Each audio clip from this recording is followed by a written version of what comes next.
I'd like to give you an update on the PATRIOT Act. Last year, the PATRIOT Act was scheduled to be renewed. There was a disagreement between the Senate and the House, and they didn't extend it, but they agreed that this year they would do it.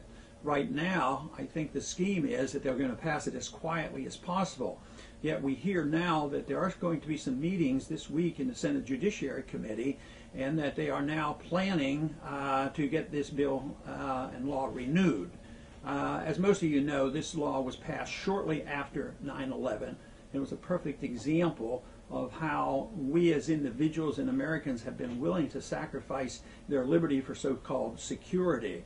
I consider this an absolute unconstitutional piece of legislation. It shouldn't be extended. It shouldn't be made worse. It actually should be repealed in its entirety, and we'd all be better off for it.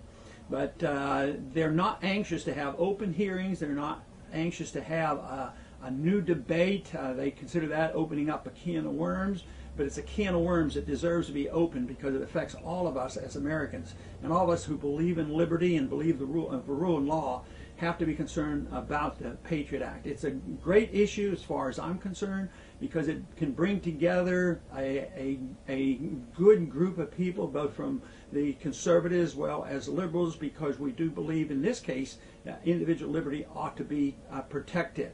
So keep an eye on this, and understand that the people at the Campaign for Liberty will try to keep you with updates on their website. Thank you.